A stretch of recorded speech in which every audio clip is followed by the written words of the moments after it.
يا أيها الذين آمنوا أوفوا بالعقود. أحلت لكم بهيمة الأنعام إلا ما يتلى عليكم غير محل الصيد وأنتم حرم. إن الله يحكم ما يريد. يا أيها الذين آمنوا لا تحلوا شعائر الله ولا الشهر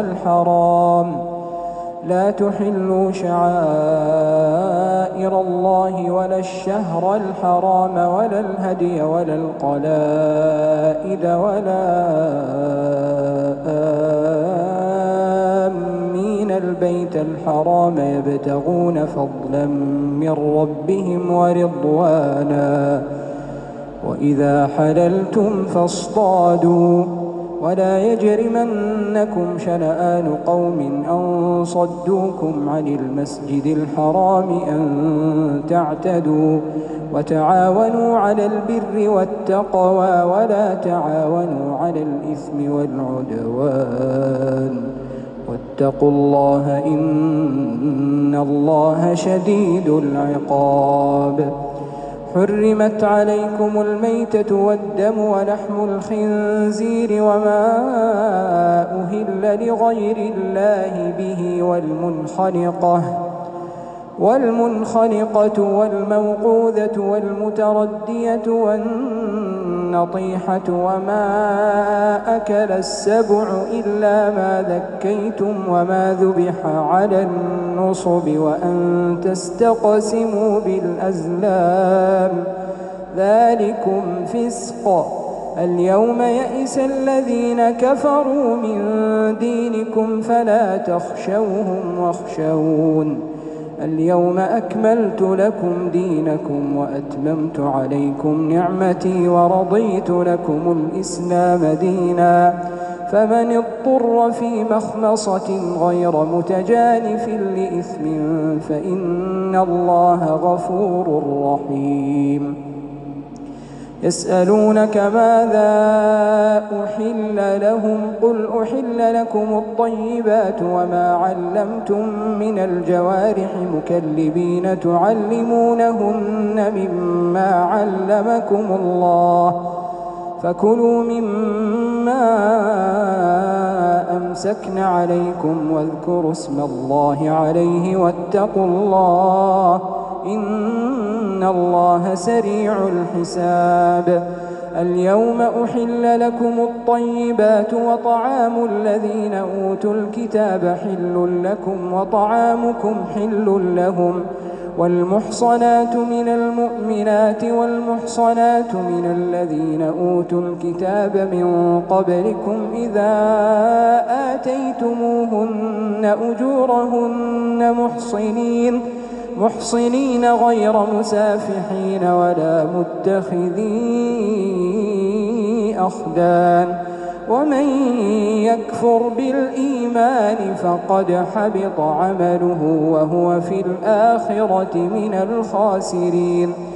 يا أيها الذين آمنوا إذا قمتم إلى الصلاة فاغسلوا وجوهكم وأيديكم إلى المرافق وامسحوا برؤوسكم وأرجلكم إلى الكعبين وإن كنتم جنبا فاطهروا وإن كنتم مرضى أو على سفر أو جاء أحد منكم من الغائط أو لامستم النساء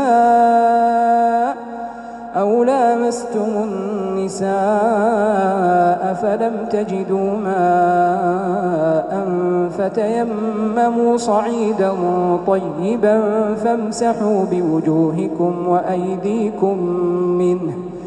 ما يريد الله ليجعل عليكم من حرج ولكن يريد ليطهركم وليتم نعمته عليكم لعلكم تشكرون. واذكروا نعمة الله عليكم وميثاقه الذي واثقكم به إذ قلتم سمعنا وأطعنا واتقوا الله إن الله عليم بذات الصدور. يا أيها الذين آمنوا كونوا قوامين لله شهداء بالقسط ولا يجرمنكم شنآن قوم على ألا تعدلوا اعدلوا هو أقرب للتقوى واتقوا الله إن الله خبير بما تعملون. وعد الله الذين آمنوا وعملوا الصالحات لهم مغفرة وأجر عظيم والذين كفروا وكذبوا بآياتنا أولئك أصحاب الجحيم. يا أيها الذين آمنوا اذكروا نعمة الله عليكم إذ هم قوم أن يبسطوا إليكم أيديهم فكف أيديهم عنكم واتقوا الله وعلى الله فليتوكل المؤمنون. ولقد أخذ الله ميثاق بني إسرائيل وبعثنا منهم 12 نقيبا وقال الله إني معكم لئن أقمتم الصلاة وآتيتم الزكاة وآمنتم برسلي وعزرتموهم وأقرضتم الله قرضا حسنا لأكفرن عنكم سيئاتكم ولأدخلنكم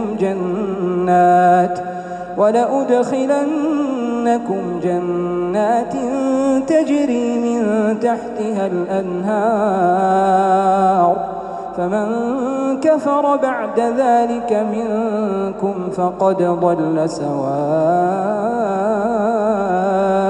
السبيل.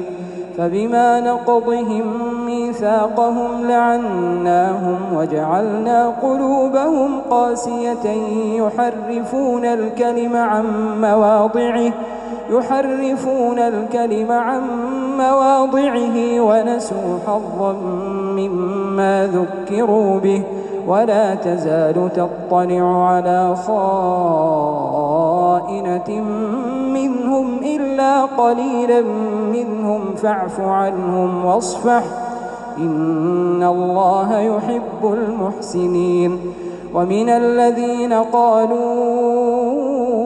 إنا نصارى أخذنا ميثاقهم فنسوا حظا مما ذكروا به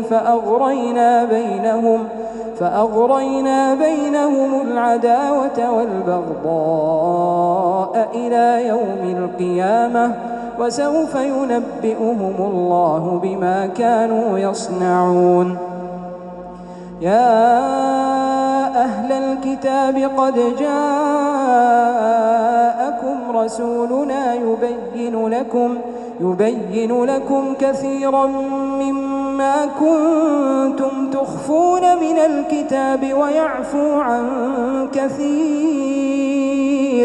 قد جاءكم من الله نور وكتاب مبين يهدي به الله من اتبع رضوانه سبل السلام ويخرجهم من الظلمات إلى النور بإذنه ويهديهم إلى صراط مستقيم. لقد كفر الذين قالوا إن الله هو المسيح ابن مريم قل فمن يملك من الله شيئا إن أراد أن يهلك المسيح ابن مريم وأمه ومن في الأرض جميعا ولله ملك السماوات والأرض وما بينهما يخلق ما يشاء والله على كل شيء قدير.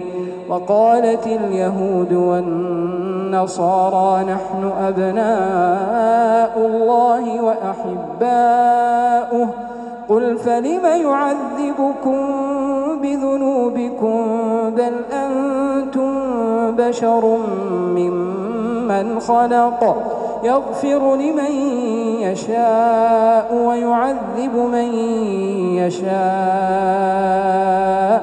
ولله ملك السماوات والأرض وما بينهما وإليه المصير. يا أهل الكتاب قد جاءكم رسولنا يبين لكم على فترة من الرسل أن تقولوا ما جاءنا من بشير ولا نذير فقد جاءكم بشير ونذير والله على كل شيء قدير.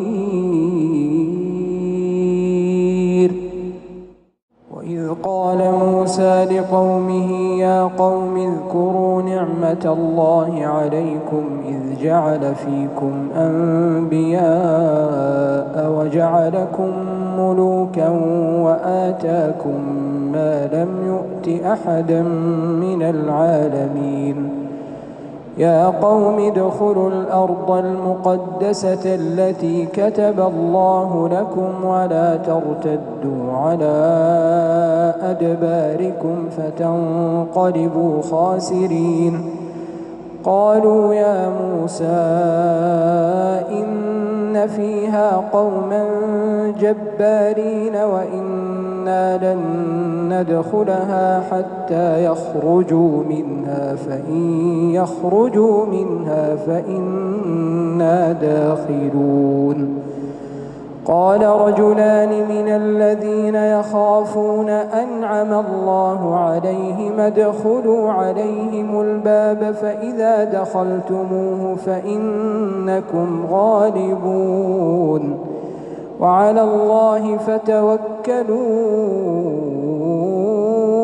إن كنتم مؤمنين. قالوا يا موسى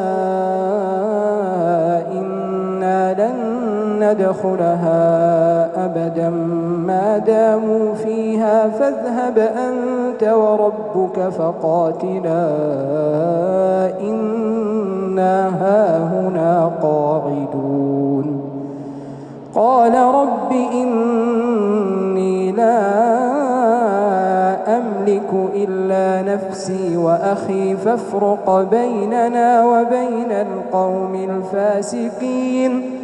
قال فإنها محرمة عليهم 40 سنة يتيهون في الأرض فلا تأس على القوم الفاسقين.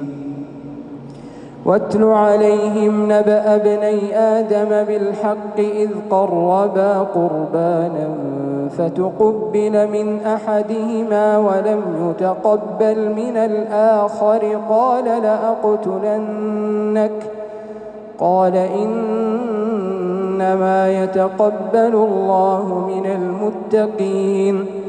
لئن بسطت إلي يدك لتقتلني ما أنا بباسط يدي إليك لأقتلك إني أخاف الله رب العالمين. إني أريد أن تبوء بإثمي وإثمك فتكون من أصحاب النار وذلك جزاء الظالمين. فطوعت له نفسه قتل أخيه فقتله فأصبح من الخاسرين. فبعث الله غرابا يبحث في الأرض ليريه كيف يواري سوءة أخيه قال يا ويلتى أعجزت أن أكون مثل هذا الغراب فأواري سوءة أخي فأصبح من النادمين. من أجل ذلك كتبنا على بني إسرائيل أنه من قتل نفسا بغير نفس أو فساد في الأرض فكأنما قتل الناس جميعا ومن أحياها فكأنما أحيا الناس جميعا. ولقد جاءتهم رسلنا بالبينات ثم إن كثيرا منهم بعد ذلك في الأرض لمسرفون. إنما جزاء الذين يحاربون الله ورسوله ويسعون في الأرض فسادا أن يقتلوا أو يصلبوا أو تقطع أيديهم وأرجلهم من خلاف أو ينفوا من الأرض ذلك لهم خزي في الدنيا ولهم في الآخرة عذاب عظيم. إلا الذين تابوا من قبل أن تقدروا عليهم فاعلموا أن الله غفور رحيم. يا أيها الذين آمنوا اتقوا الله وابتغوا إليه الوسيلة وجاهدوا في سبيله لعلكم تفلحون. إن الذين كفروا لو أن لهم ما في الأرض جميعا ومثله معه ليفتدوا به من عذاب يوم القيامة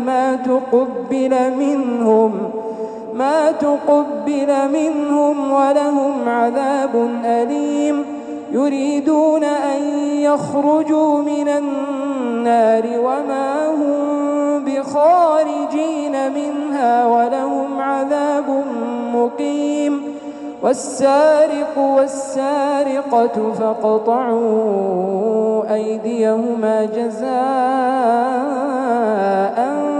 بما كسبا نكالا من الله والله عزيز حكيم. فمن تاب من بعد ظلمه وأصلح فإن الله يتوب عليه إن الله غفور رحيم.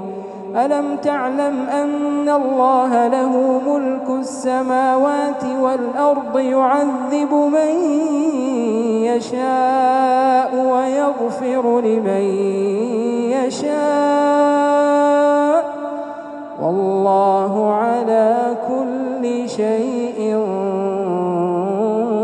قدير. يا أيها الرسول لا يحزنك الذين يسارعون في الكفر من الذين قالوا آمنا بأفواههم ولم تؤمن قلوبهم ومن الذين هادوا سماعون للكذب سماعون لقوم آخرين لم يأتوك يحرفون الكلم من بعد مواضعه يقولون إن أوتيتم هذا فخذوه وإن لم تؤتوه فاحذروا ومن يرد الله فتنته فلن تملك له من الله شيئا أولئك الذين لم يرد الله أن يطهر قلوبهم لهم في الدنيا خزي ولهم في الآخرة عذاب عظيم. سماعون للكذب أكالون للسحت فإن جاءوك فاحكم بينهم أو أعرض عنهم، وإن تعرض عنهم فلن يضروك شيئا، وإن حكمت فاحكم بينهم بالقسط، إن الله يحب المقسطين. وكيف يحكمونك وعندهم التوراة فيها حكم الله ثم يتولون من بعد ذلك، وما أولئك بالمؤمنين. إنا أنزلنا التوراة فيها هدى ونور، يحكم بها النبيون الذين أسلموا للذين هادوا والربانيون والأحبار بما استحفظوا من كتاب الله وكانوا عليه شهداء. فلا تخشوا الناس واخشوني ولا تشتروا بآياتي ثمنا قليلا، ومن لم يحكم بما أنزل الله فأولئك هم الكافرون. وكتبنا عليهم فيها أن النفس بالنفس والعين بالعين والأنف بالأنف والأذن بالأذن والسن بالسن والجروح قصاص، فمن تصدق به فهو كفارة له، ومن لم يحكم بما أنزل الله فأولئك هم الظالمون. وقفينا على آثارهم بعيسى ابن مريم مصدقا لما بين يديه من التوراة، وآتيناه الإنجيل فيه هدى ونور ومصدقا لما بين يديه من التوراة وهدى وموعظة للمتقين. وليحكم أهل الإنجيل بما أنزل الله فيه، ومن لم يحكم بما أنزل الله فأولئك هم الفاسقون.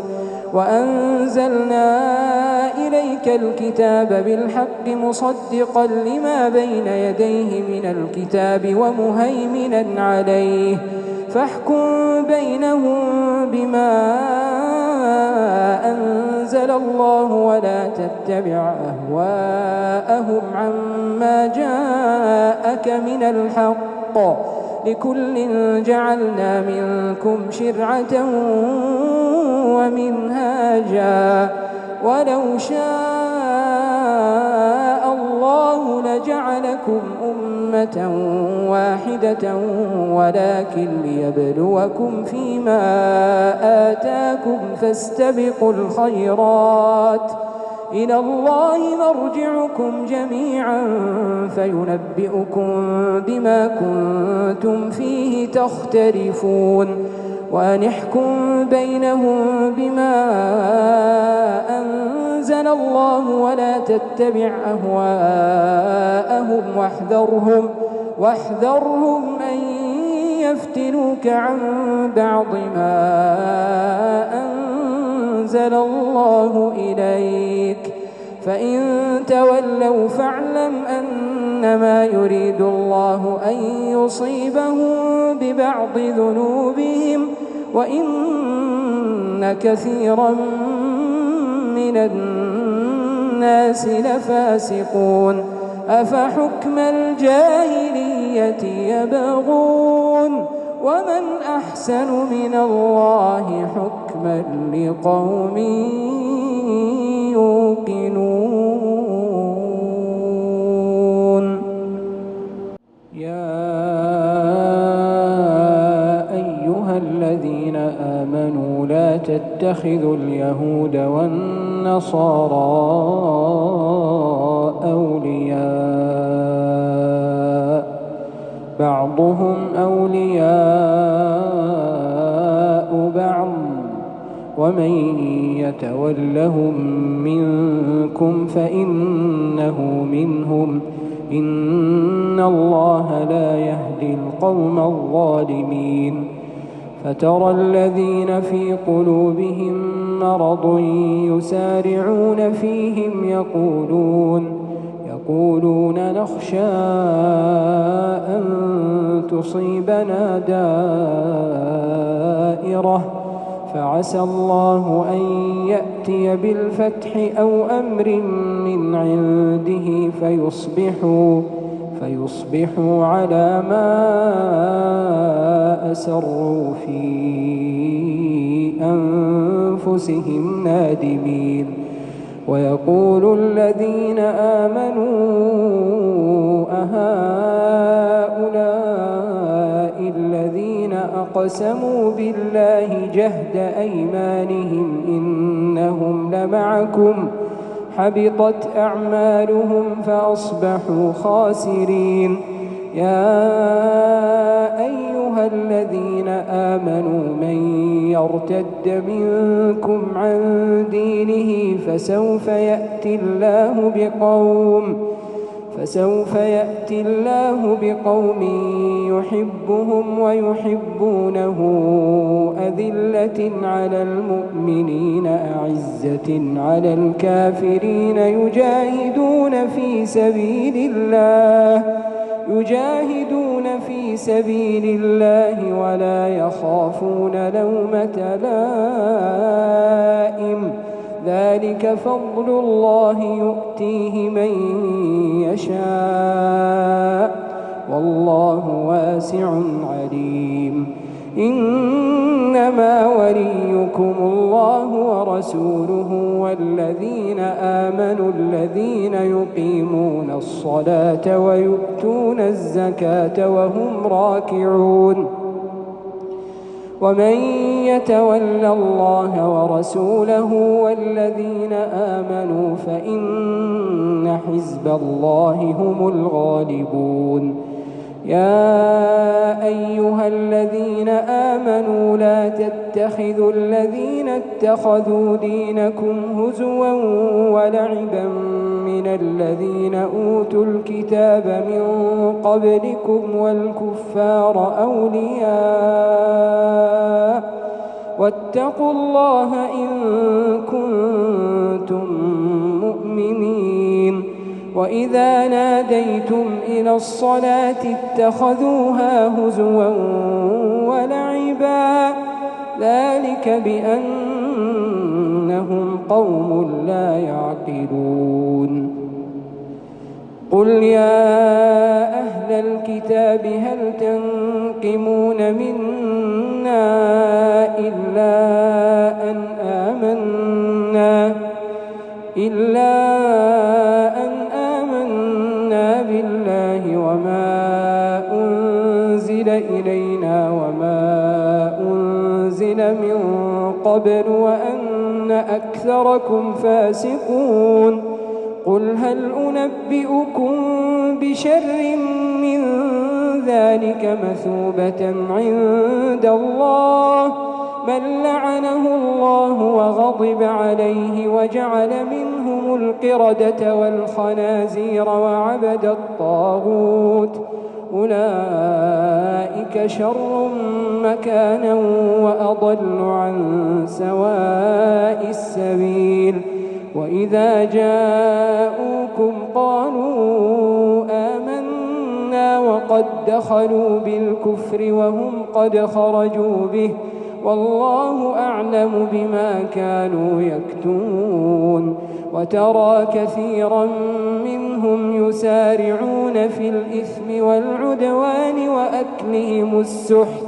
لبئس ما كانوا يعملون لولا ينهاهم الربانيون والأحبار عن قولهم الإثم وأكلهم السحت لبئس ما كانوا يصنعون وقالت اليهود يد الله مغلولة غلت أيديهم ولعنوا بما قالوا بل يداه مبسوطتان ينفق كيف يشاء وليزيدن كثيرا منهم ما أنزل إليك من ربك طغيانا وكفرا وألقينا بينهم العداوة والبغضاء إلى يوم القيامة كلما أوقدوا نارا للحرب أطفأها الله ويسعون في الأرض فسادا والله لا يحب المفسدين ولو أن أهل الكتاب آمنوا واتقوا لكفرنا عنهم سيئاتهم ولأدخلناهم جنات النعيم ولو أنهم أقاموا التوراة والإنجيل وما أنزل إليهم من ربهم لأكلوا من فوقهم ومن تحت أرجلهم منهم أمة مقتصدة وكثير منهم ساء ما يعملون يا أيها الرسول بلغ ما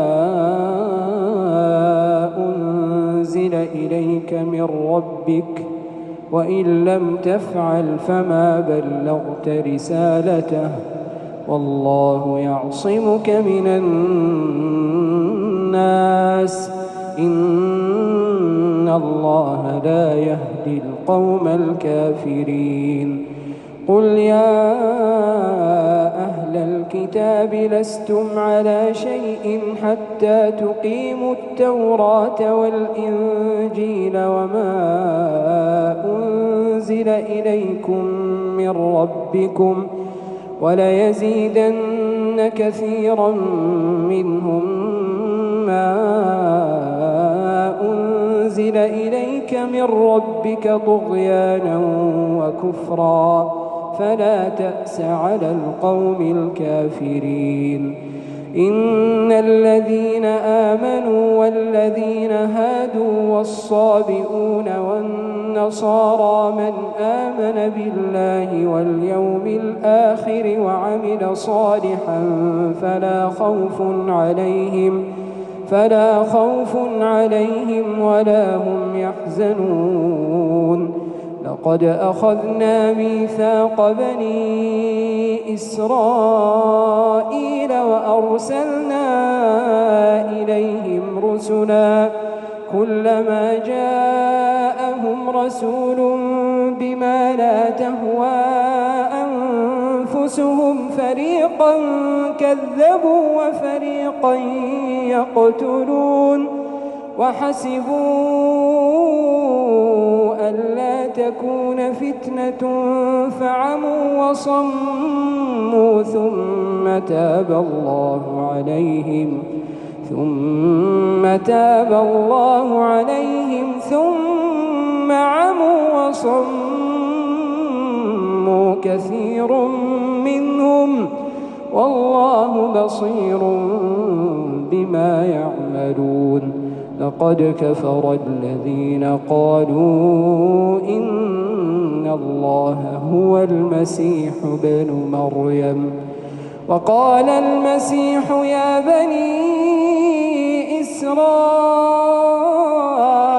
اعبدوا الله ربي وربكم إنه من يشرك بالله فقد حرم الله عليه الجنة ومأواه النار وما للظالمين من أنصار لقد كفر الذين قالوا إن الله ثالث ثلاثة وما من إله إلا إله واحد وإن لم ينتهوا ليمسن الذين كفروا منهم عذاب أليم أفلا يتوبون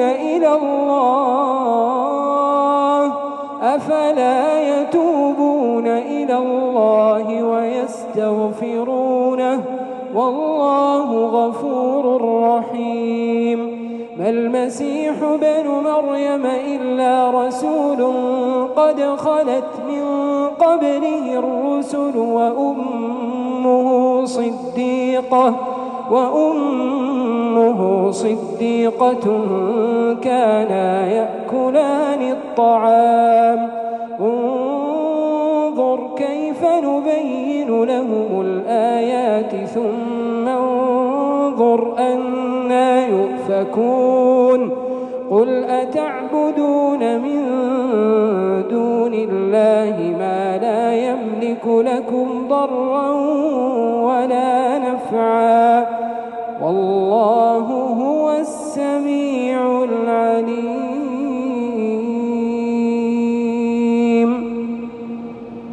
قل يا أهل الكتاب لا تغلوا في دينكم غير الحق ولا تتبعوا أهواء قوم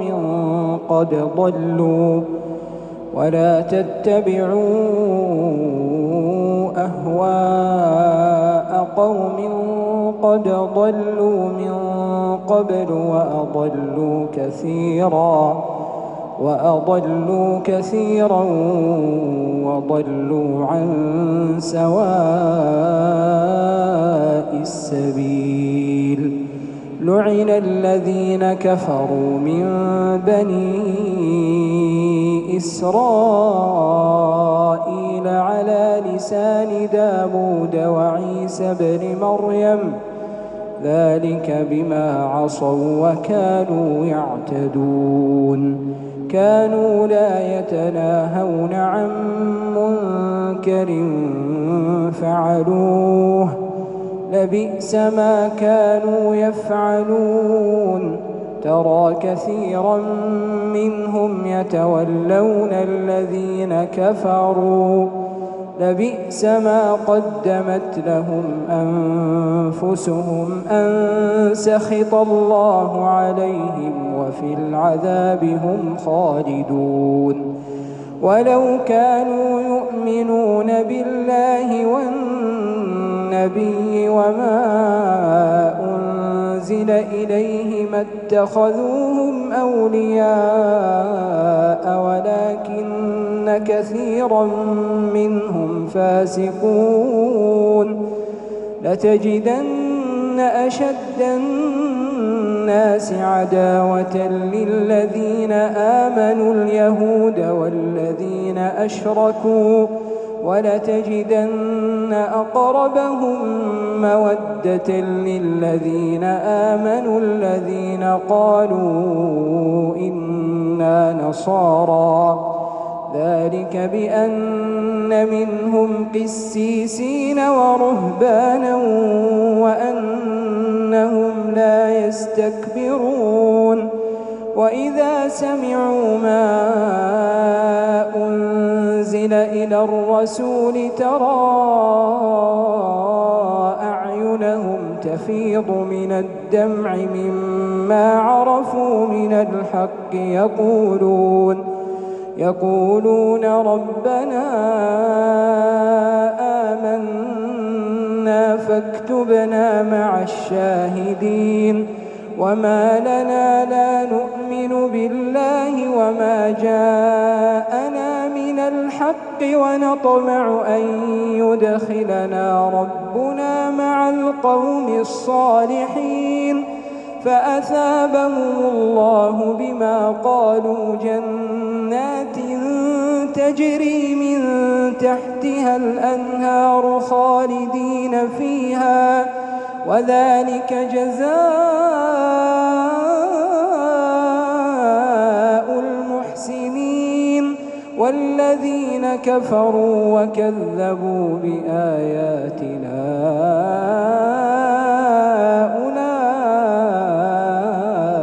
أولئك لأصحاب الجحيم. يا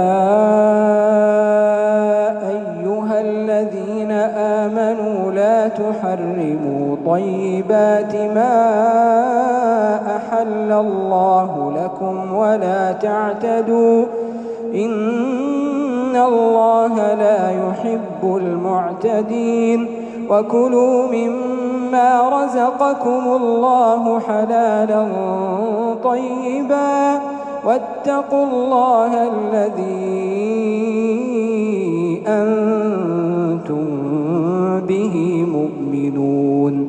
لا يؤاخذكم الله باللغو في أيمانكم ولكن يؤاخذكم بما عقدتم الأيمان، فكفارته إطعام 10 مساكين من أوسط ما تطعمون أهليكم أو كسوتهم أو تحرير رقبة، فمن لم يجد فصيام 3 أيام، ذلك كفارة أيمانكم إذا حلفتم، واحفظوا أيمانكم، كذلك يبين الله لكم آياته لعلكم تشكرون. يا أيها الذين آمنوا إنما الخمر والميسر والأنصاب والأزلام رجس من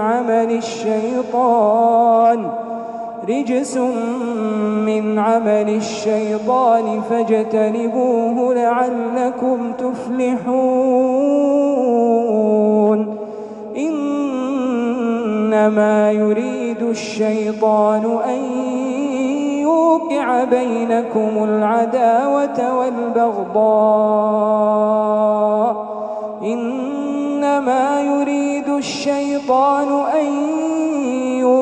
بينكم العداوة والبغضاء في الخمر والميسر ويصدكم عن ذكر الله وعن الصلاة، فهل أنتم منتهون؟ وأطيعوا الله وأطيعوا الرسول واحذروا، فإن توليتم فاعلموا أنما على رسولنا البلاغ المبين. ليس على الذين آمنوا وعملوا الصالحات جناح فيما طعموا إذا ما اتقوا وآمنوا وعملوا الصالحات ثم اتقوا وأحسنوا، والله يحب المحسنين. يا أيها الذين آمنوا ليبلونكم الله بشيء من الصيد تناله أيديكم ورماحكم ليعلم الله من يخافه بالغيب، فمن اعتدى بعد ذلك فله عذاب أليم. يا أيها الذين آمنوا لا تقتلوا الصيد وأنتم حرم، ومن قتله منكم متعمدا فجزاء مثل ما قتل من النعم يحكم به ذوى عدل منكم هديا بالغ الكعبة أو كفارة طعام مساكين أو عدل ذلك صياما ليذوق وبال أمره، عفى الله عما سلف، ومن عاد فينتقم الله منه، والله عزيز ذو انتقام. أحل لكم صيد البحر وطعامه متاعا لكم وللسيارة، وحرم عليكم صيد البر ما دمتم حرما واتقوا الله الذي إليه تحشرون جعل الله الكعبة البيت الحرام قياما للناس والشهر الحرام والهدي والقلائد ذلك لتعلموا أن الله يعلم ما في السماوات وما في الأرض وأن الله بكل شيء عليم اعلموا أن الله شديد العقاب وأن الله غفور رحيم ما على الرسول إلا البلاغ والله يعلم ما تبدون وما تكتمون قل لا يستوي الخبيث والطيب ولو أعجبك كثرة الخبيث فاتقوا الله يا أولي الألباب لعلكم تفلحون يا أيها الذين آمنوا لا تسألوا عن أشياء إن تبد لكم تسؤكم وإن تسألوا عنها حين ينزل القرآن تبد لكم عفى الله عنها والله غفور حليم قد سألها قوم من قبلكم ثم أصبحوا بها كافرين ما جعل الله من بحيرة ولا سائبة ولا وصيلة ولا حام ولكن الذين كفروا يفترون على الله الكذب وأكثرهم لا يعقلون وإذا قيل لهم تعالوا إلى ما أنزل الله وإلى الرسول قالوا حسبنا ما وجدنا عليه آباءنا أولو كان آباؤهم لا يعلمون شيئا ولا يهتدون يا أيها الذين آمنوا عليكم أنفسكم لا يضركم من ضل إذا اهتديتم إلى الله مرجعكم جميعا فينبئكم بما كنتم تعملون يا أيها الذين آمنوا شهادة بينكم إذا حضر أحدكم الموت حين الوصية اثنان ذوى عدل منكم أو آخران من غيركم إن أنتم ضربتم في الأرض فأصابتكم مصيبة الموت تحبسونهما من بعد الصلاة فيقسمان بالله إن ارتبتم لا نشتري به ثمنا ولو كان ذا قربى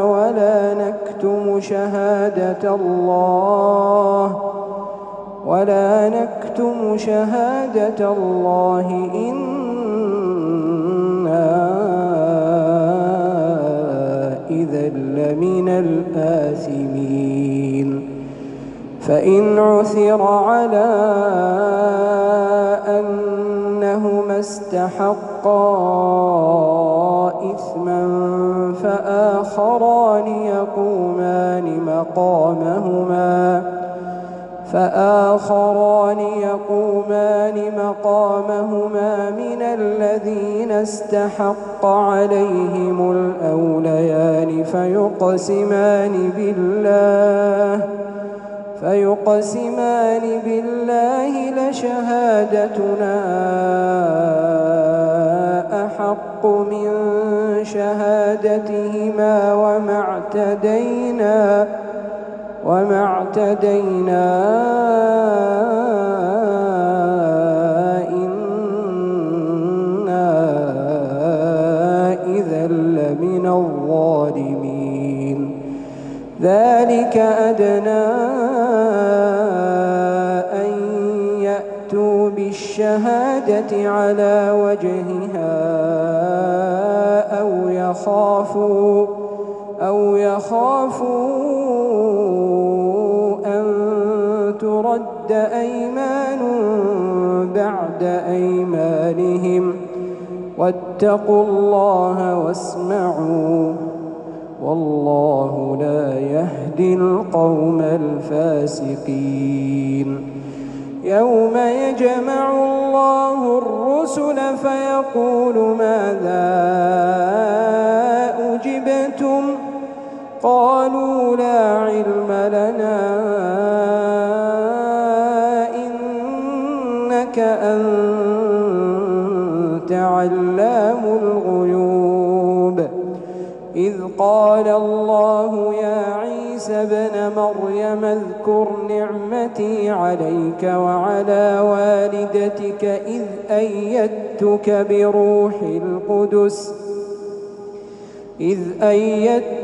بروح القدس تكلم الناس في المهد وكهلا وإذ علمتك الكتاب والحكمة والتوراة والإنجيل وإذ تخلق من الطين كهيئة الطير بإذني فتنفخ فيها فتكون طيرا بإذني وتبرئ الأكمه والأبرص بإذني وإذ تخرج الموتى بإذني وإذ كففت بني إسرائيل عنك إذ جئتهم بالبينات فقال الذين كفروا منهم إن هذا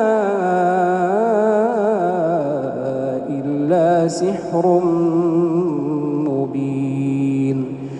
وإذ أوحيت إلى الحواريين أن آمنوا بي وبرسولي قالوا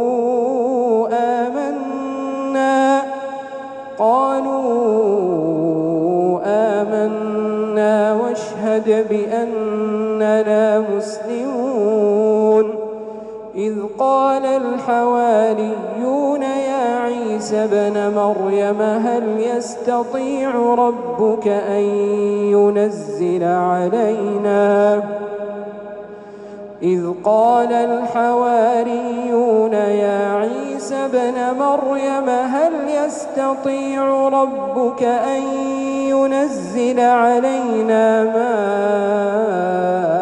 مائدة من السماء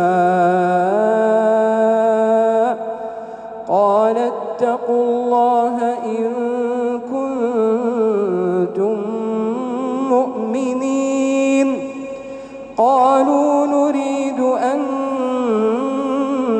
نأكل منها وتطمئن قلوبنا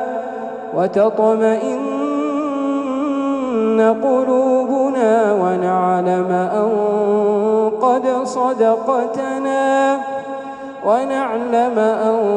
قد صدقتنا ونكون عليها من الشاهدين. قال عيسى ابن مريم اللهم ربنا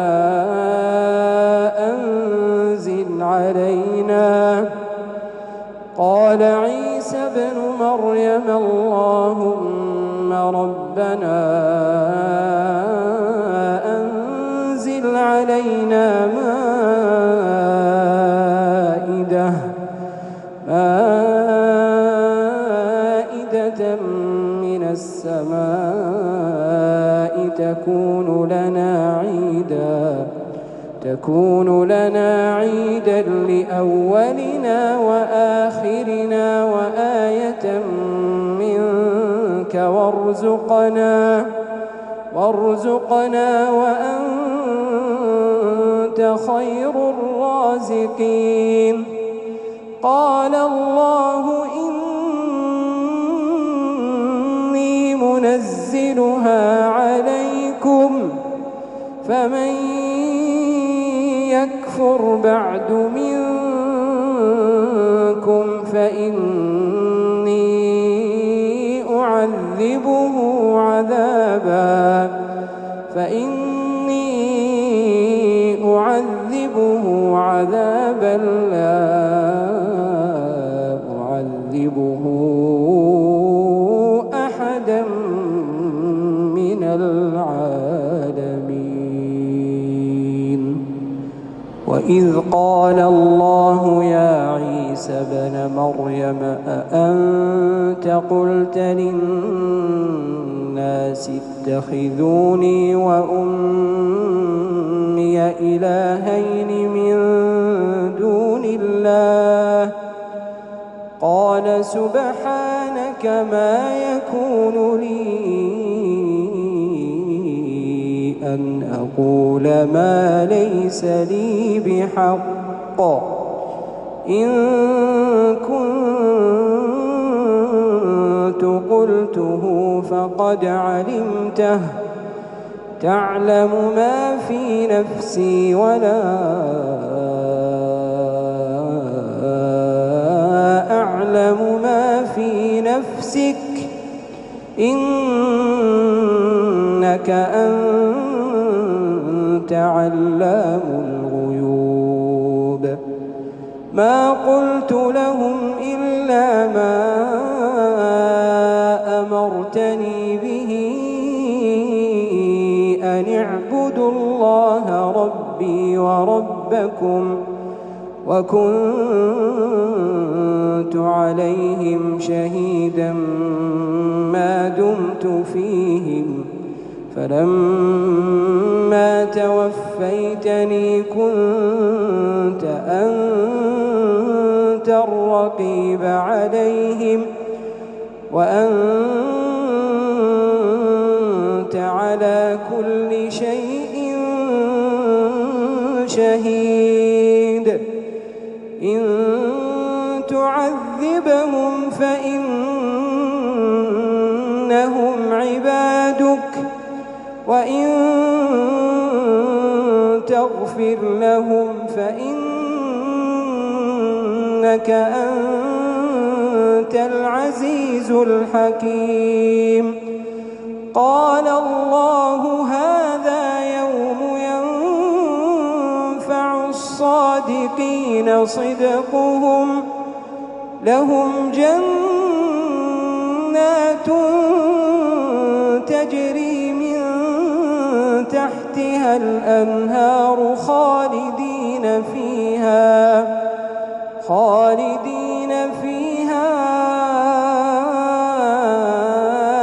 أبدا رضي الله عنهم ورضوا عنه ذلك الفوز العظيم. لله ملك السماوات والأرض وما فيهن لله ملك السماوات والأرض وما فيهن وهو على كل شيء قدير.